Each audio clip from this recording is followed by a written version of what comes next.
바닥이 어딘지 모르겠습니다. 뭐 이만큼 내려왔으면 이제 그만 빠질 때도 된 것 같은데 더 내려가고 더 내려가는 그런 분위기가 뭐 아시아 증시 전역 그리고 미국 유럽 증시 전역 왔다 갔다 뭐 이렇게 되는 것 같아서요. 현재 상황을 어떻게 판단하고 계신지 이분의 시각도 한번 챙겨보도록 하겠습니다. 유한타증권 금융센터 도곡본부점 김진 부장과 함께하겠습니다. 어서 오세요, 부장님. 안녕하십니까? 예, 안녕하세요. 각국에서는 돈 풀기에 나서고 있습니다. 미국 연준도 제로금리 선언했고 양적 완화 얘기했고 어제는 중국도 지준율 인하한다고 했잖아요. 그런데도 아무 소용이 없는 것 같아요. 현재 평가는 어떻게 하고 계십니까? 실제로 글로벌 중앙은행들이 유동성을 공급하는 게 주식시장을 부양하기 위해서 공급하는 건 아닙니다. 어떻게 보면 앞으로 우리들은 상당 기간 동안 경제가 멈춰져 있는 상황들을 글로벌 상황은 겪게 될 겁니다. 네. 우리나라에서부터 벌써 사회적 거리를 유지하자, 뭐 거리를 좀 늘려보자, 뭐 이런 이야기들을 하는데 그게 코로나19 바이러스에 관해서는 좋은 이야기일 수 있습니다만 경제 입장에서 보면은 당분간은 적극적인 경제 활동을 하지 말자. 그렇죠. 뭐 그런 이야기거든요. 네. 근데 그게 중국에서 시작됐고 우리나라가 하고 있고 이제 유럽이 하고 있고 미국이 할 겁니다. 그래서 앞으로 한 1분기 정도는 이런 적극적인 경제 활동들이 없어질 텐데요. 줄어들 텐데요. 이렇게 되면 보통 이제 이렇게 경제 활동이 줄어들게 되면 한계 기업들이 발생하게 됩니다. 예. 실제로 돈을 많이 가지고 있지 않은 그런 작은 기업들부터 우리나라로 치면 뭐 자영업자들, 개인들 이런 한계 기업들이 발생을 할 거고 그 한계 기업들이 유동성의 위기에 몰리지 않도록 지금 각국의 중앙은행들은 유동성을 공급하고 있는 거고요. 사실 주식시장은 굉장히 큰 기업들이 모여 있는 곳 아니겠습니까? 그렇죠. 그렇기 네. 때문에 그런 기업들을 위해서 그런 기업들의 주가 부양을 위해서 글로벌하게 유동성을 공급한다 이렇게 생각하기는 조금 어려운 것 같고요. 사실은 앞으로 펼쳐질 경제 위축 상황에서 한계 기업들, 한계 경제 주체들 그런 한계 경제 주체들이 더 이상 나빠지지 않도록 막아내는 역할을 하는 게 유동성의 공급이라고 보고요. 그렇다면 주식시장의 입장에서만 본다면 그냥 경기 둔화, 경기 침체를 조금 더 속도를 늦춰주고 방어하는 측면, 그 원론적인 측면에서만 효과가 있다라고 보면 그렇게 네. 생각하는 게 오히려 지금처럼 변동성이 심한 상황에서는 큰 기대를 하지 않고 그렇게 생각하는 게 마음 편하지 않을까 생각합니다. 그러네요. 우리가 이 주식 시장만 늘 바라보고 있으니까 아니 전 세계에서 돈 풀고 있는데 왜 주식 시장은 안 오르나 이런 쪽으로만 이제 생각을 하고 있는 것 같아서요. 조금 더 큰 그림으로 그려본다면 이제 부장님의 시나리오대로 그려 나가는 게 옳은 그림이지 않나 하는 생각도 옆에서 해보게 됩니다. 어제 한국은행이 긴급 금통위를 열고 금리 인하했어요. 네. 0.5%포인트 인하를 하면서 우리도 이제 제로금리 시대로 들어가게 됐는데요. 일각에서는 너무 늦었다. 이 정도 가지고 택도 없다. 이런 얘기들도 하고 있습니다. 유효성에 대해서는 좀 어떤 얘기들을 하고 싶으신가요? 실제로 금리를 인하를 하면 경기는 부양이 됩니다. 당연히 그거를 반론할 수 있는 근거는 없고요. 근데 그게 타이밍이 조금 늦었다? 예. 타이밍이 좀 빨랐다? 그거는 나중에 역사가 증명할 수 있는 문제라고 생각을 하고요. 지금에서 그게 효과가 있느냐, 없느냐는 사실 주식시장을 보고 판단할 수 있는 문제는 아닌 것 같아요. 단 하나, 우리나라 같은 경우에는 금리를 내린다고 했을 때 주식시장의 유동성 공급에 영향을 많이 받을까? 미국보다 상대적으로 좀 덜할 가능성이 있어 보입니다. 왜냐하면 실제로 지난 몇 년 동안 글로벌 유동성은 굉장히 풍족한 상태였는데 그 풍족한 유동성의 혜택을 받은 것은 미국에 있는 거대 글로벌 플랫폼 기업들이었거든요. 네. 무형 자산의 가치가 높았던. 네. 실제로 그랬기 때문에 우리나라가 지난 2, 3년 동안 미국 시장 대비해서 상당히 디커플링 되면서 부진했지 않습니까? 그거와 마찬가지로 우리나라 주식시장 하나에서만 보면 앞서 말씀드린 것과 같이 크게 효과가 있을 것 같지는 않아 보인다. 다만 우리나라는 어찌됐던 가계부채가 높은 나라입니다.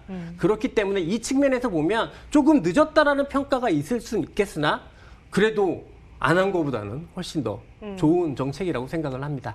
이제 주식시장에 대한 부분을 좀 집중해서 말씀을 좀 들어봤으면 좋겠어요. 요즘에 가장 계속 체크를 하게 되는 부분은 무엇보다도 외국인 투자자들의 매도입니다. 순매도. 이 규모가 매일매일 이렇게 이만큼씩이나 나올 수 있나 싶을 정도로 정말 매일매일 큰 폭으로 빠져나가고 있어요. 오늘은 그래도 뭐 다른 날 같은 시간대에 대비해서는 순매도 규모가 좀 적어 보이긴 한데 모르죠. 어쨌거나 연속성은 순매도로 포지션을 계속 취하고 있습니다. 이런 부분들 앞으로도 외국인 자금이 계속해서 빠져나갈 가능성에 대해서는 어떻게 생각하십니까?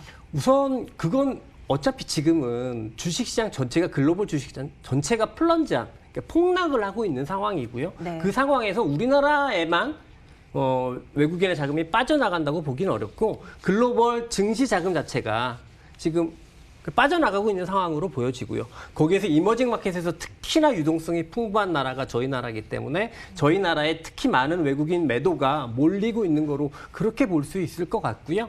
뭐 우리나라만 단독적으로 이렇게 판다 이렇게 보기에는 좀 어렵습니다. 다만 좀 걱정되는 부분은 네. 우리나라 원달러와 대만의 통화를 비교를 하면 우리나라 원달러의 변동성이 상대적으로 좀 높습니다. 그렇기 때문에 아마 그 이유로 우리나라의 리스크가 상대적으로 더 높게 느껴져서 네. 외국인들의 매도가 조금 더 커질 가능성은 있습니다. 하지만 이것도 글로벌 증시 자체가 변동성을 축소시키고 안정 국면에 들어가면 아마 잦아들지 않을까 생각합니다. 그럼요. 반드시 그렇게 돼야죠. 하지만 말씀 주셨던 대로 외국인 투자자들의 입장에서는 다 위험해 보이긴 한데 그래도 상대적으로 덜 위험한 쪽으로 집중을 할 수밖에 없으니 또 이런 현상이 우리 시장에 또 타격으로 전해지고 있는 듯 보입니다. 앞으로 우리가 살펴볼 만한 우리 주식시장을 또 추가로 끌어내릴 만한 불확실성, 상당히 대표적인 건 코로나밖에 없을 것 같긴 한데요. 그런 것들을 굳이 꼽자면 또 뭐가 있겠습니까? 제가 오늘은 조금 다른 말씀을 좀 드릴까 하는데요. 저는 아주 많은 저의 직장 동료, 예. 그다음에 업계 동료들한테 많은 이야기를 하는 것 중에 하나가 더 이상 불확실성은 없다입니다. 사실 코로나19라는 바이러스가 발생한 거 압니다. 그런데 이 코로나19 바이러스라는 게 1900년대 초반에 스페인 독감처럼 스페인 독감은 한 2년 동안 2천만 명이 넘는 사람의 치사율을 보였던 그런 바이러스잖아요. 그렇지는 않은 거를 중국이랑 우리나라가 이미 보여줬습니다. 그리고 이 바이러스 때문에 예. 앞으로 한 1분기 동안 글로벌 경기 침체가 될 것도 압니다. 그리고 이 글로벌 경기 침체 상황에 대해서 각국의 중앙정부와 중앙은행들은 유동성 공급을 한다든지 재정 정책을 한다든지 그런 정책들을 할 것도 압니다. 모르는 게 뭐죠? 아무것도 없습니다. 단지 모르는 건 주식시장이 어디까지 빠질까? 그런 심리적인 요인밖에 남아있는 게 없거든요. 그렇다면 사실은 불확실성의 요인이라는 게 결국 객관적인 데이터는 우리가 다 아는 데이터다. 우리가 모르는 건 심리적인 부분이라면 이 부분은 좀 조정해서 분리해서 생각해서 우리가 앞으로 주식시장을 참여한다고 하더라도 접근해야 되지 않을까라고 네. 생각을 하고 있습니다. 코로나19의 확산세가 더 빨라지고 더 확산되고 이런 부분들은 충분히 시장에 변수로 작용할 수 있겠지만 이 또한 코로나라는 근본적인 이 키워드 자체는 우리가 알고 있다라는 말씀이신 거죠. 예. 현 상황에서 투자자들이 할 수 있는 그런 조치는 뭐라고 생각하십니까? 일단은 저는 심리 때문에 주식시장의 변동성이 막 크게 움직이잖아요. 예. 당연히 조심해야 됩니다. 우리 주식시장의 움직이는 폭 자체가 미국만 해도 간밤에 12% 이렇게 하락을 했는데 사실 금리로 따지면 1년 금리의 6배, 7배, 10배가 이렇게 움직인 겁니다. 네, 네. 그리고 주식시장의 1년의 기대 수익을 아주 많은 분들이 한 10%로 잡는다고 하면 그 10%가 하루에 움직이는 거거든요. 당연히 회피해야 하고 조심해야 할 변동성이긴 합니다. 하지만 이게 심리적인 부분에만 제한되어 있는 거라고 한다면 사실은 이 부분은 좀 포기하는 게 맞습니다. 어디가 저점이냐? 어디가 언제 안정을 찾을 거냐? 아주 많은 레포트들이 있어요. 확진자 수가 줄어들어야 안정이 찾을 거다. 네. 어떻게 합니까? 우리나라는 이미 확진자 수가 안정이 됐는데 주식시장에 안정은 오지 않습니다. 그렇죠. 네. 또 어떤 분들은 이런 말씀을 합니다. 그래서 검색 키워드를 잘 보자. 그래서 미국의 구글 검색 키워드를 봤을 때 코로나19의 검색 숫자가 줄어들면 그러면 시그널로 받아들일 수 있다. 다분히 심리적인 부분입니다. 주식시장의 변동폭이 크니까 이 저점을 잡고 싶은 욕심 네. 그리고 그다음에 제 주식이 매일매일 하락을 하니까 그만 좀 빠졌으면 하는 바람 그럼요. 이런 것들이 합쳐지면서 심리적인 부분에 되게 몰려있는 상황인 걸로 보여지는데요.